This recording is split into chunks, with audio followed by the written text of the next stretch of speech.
최근까지도 아이 갖는다고 이것저것 시도해보고 했던 것 같은데 처형 몸만 상하고 별 효과는 없었습니다. 그런데 그 과정에서 아이가 안 생기는 게 네 탓이니 내 탓이냐 하면서 동서랑 자주 싸움이 있었던 것 같습니다. 처형네랑 저희 집이 동네는 다르긴 한데 차로 움직이면 20분 정도 되는 거리밖에 안 되거든요. 그래서 처형이 동서랑 싸우면 저희 집에 와서 머물다 가고 그랬습니다. 저희도 아들 둘이 어려서 애 엄마가 엄청 고생이거든요. 그래서 울고불고 질질 짜고 있는 처형을 달래주는 몫은 항상 제 역할이었습니다. 아내도 술을 좋아하긴 하는데 둘째 때문에 술도 못 마시고 하니 결국 처형 술 한 잔 주면서 달래주는 일은 항상 저희 몫이나 마찬가지였습니다. 처음에야 사정이 딱하긴 했는데 솔직히 저도 회사 일 마치고 오면 온몸이 천근만근이었는데 억지로 처형 술 상대까지 해줘야 되는 상황이 좋지만은 않았습니다. 그런데 처형 넋들이 들어주면서 몰랐던 사실을 알게 되었는데 동서가 제정신처럼 보이지는 않더라고요. 나이는 이 집안 식구들 중에서 제일 어린데 성격이 아주 보통이 아닌 것 같았습니다. 다혈질이라서 욱하는 성질이 있어서 돌발 행동도 많이 하고 젊은 시절에 어디서 좀 놀았는지 입도 걸걸해서 한번 삔또가 나가면 그게 집바퀴 되었든 누가 되었든 간에 가리지 않는다고요. 그러니 행복하자고 결혼한 처형이 5년 가까운 결혼 생활하면서 얼마나 고생을 했을지 이해가 가더군요. 그래서 그 이후부터는 귀찮아하지 않고 처형이 또 무슨 일이 되었든 우리 집으로 피신을 오게 되면 저도 눈치 주지 않고 잘해줬습니다. 차라리 이혼하라고 조언까지 해주기까지 했습니다. 그래봐야 처형도 똑같이 30대 초중반인데 요즘 갔다 온 거 가지고 뭐라 하는 사람도 없고 처형은 아이도 없지 않냐고요. 참아가며 사느니 차라리 한 살이라도 젊을 때 새 사람 만나서 새 출발하는 게 어떻겠냐 했지요. 처형은 못할 소리 하지 말라면서 아무리 그래도 어떻게 이혼을 하느냐 세상이 바뀌었다고 해도 사람들이 색안경 끼고 보는 거 똑같다고 하면서 주저하는 모습이었습니다. 본인 인생인데 제가 이래라 저래라 할 것도 아니고 그러냐고 하고 말았지요. 그냥 제가 해준 말은 조언 정도로만 들으라고 했습니다. 그런데 또 막상 이혼한다는 생각을 하니 처형 입장에서 뜨끔했나 봅니다. 그 뒤로부터는 한동안 싸움이 없던 건지 저희 집에 울면서 찾아오는 일이 거의 없었거든요. 좋은 게 좋은 거라고 어쨌든 둘이 사이가 좋아진 거면 잘된 거지 하고 말았습니다. 그리고 나서 얼마 뒤에 좋은 소식이 들려오더라고요. 드디어 처형이 아이를 가지게 된 겁니다. 그것도 그런 게 저희는 결혼도 더 늦게 했는데 아이가 둘이었는데 처형은 아무 소식은 없었으니 얼마나 오랜 기다림이었겠습니까? 이제 애도 생기고 하면 동서도 처형한테 함부로 대하지 못하겠지 싶었고 축하해준다고 저희가 비싼 밥도 한턱 거하게 쓰고 축하해주고 그랬습니다. 그런데 그렇게 축하해주고 나서 얼마 지나지 않아서 처형 아이가 잘못되었다는 안타까운 소식을 듣게 되었습니다. 이번한 처형 보러 간다고 부랴부랴 찾아갔죠. 아내가 애들 시댁에 맡기고 온다고 부랴부랴 먼저 차를 끌고 나갔고 저도 회사에서 곧바로 처형 입원한 병원으로 향했습니다. 병원에 가니까 장모님하고 처형이 이렇게 둘만 있더군요.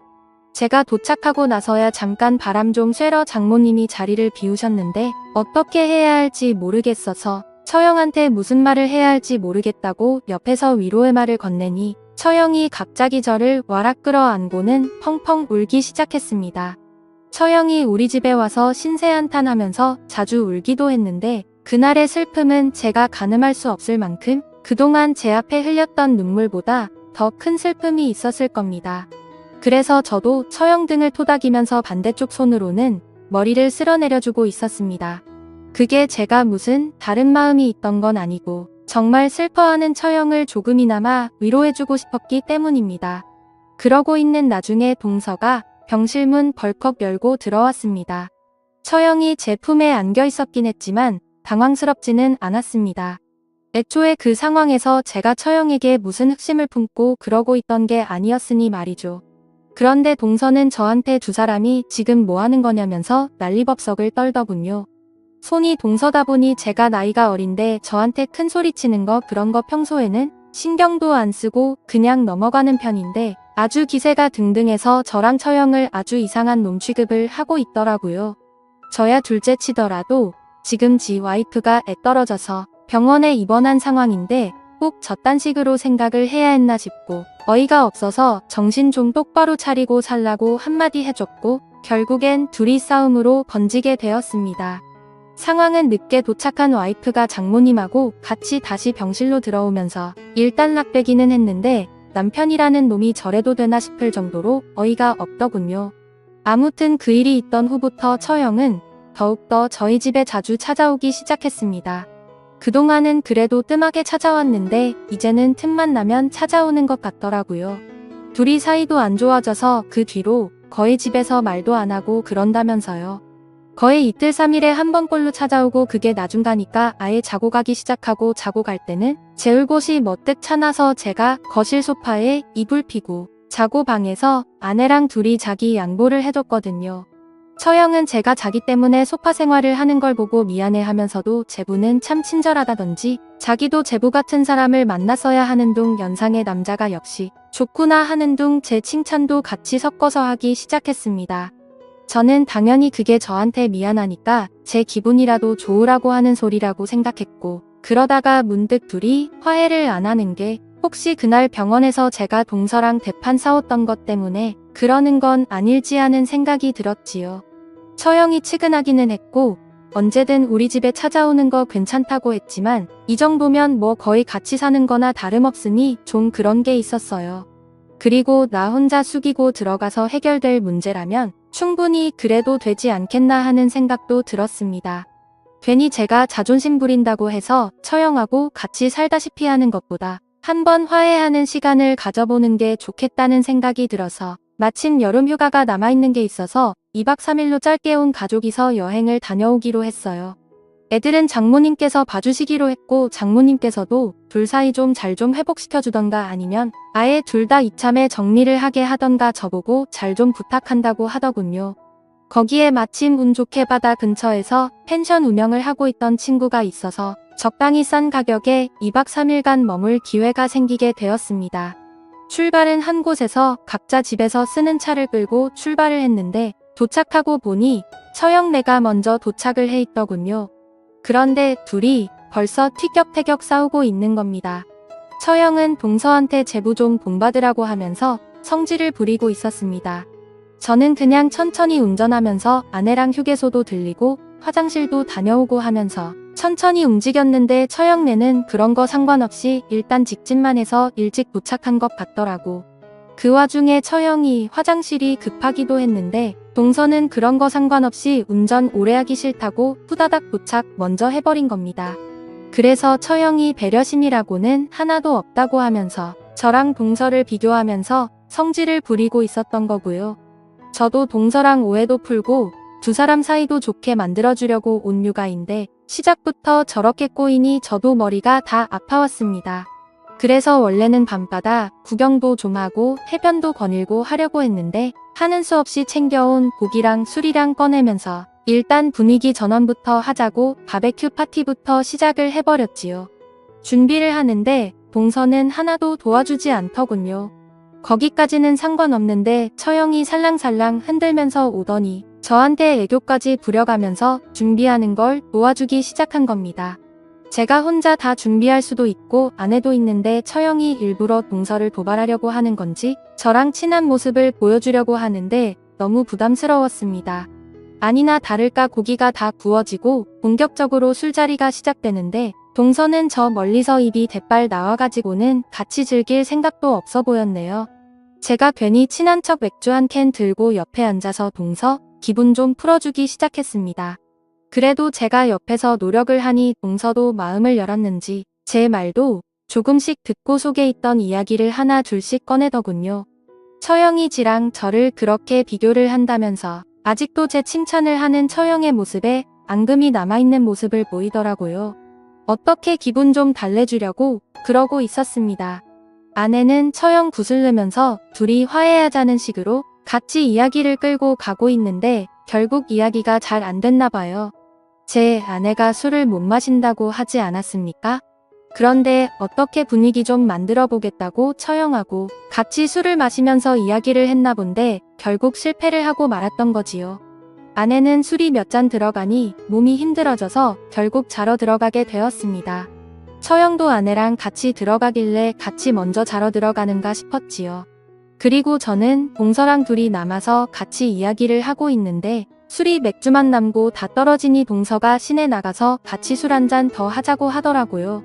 그런데 저는 어쨌든 다음날 일정도 있고 시간도 늦은 데다가 어차피 시내까지 나가려면 차를 끌고 가야 할 텐데 술 먹고 운전을 어떻게 하겠냐고 시내 나가서 마시는 건 다음날에 하는 게 어떻겠냐 설명을 했더니 동서는 기분이 나빴는지 자기 생각해주는 사람은 한 명도 없다고 성질을 부리면서 혼자서 차 끌고 나가버리더군요.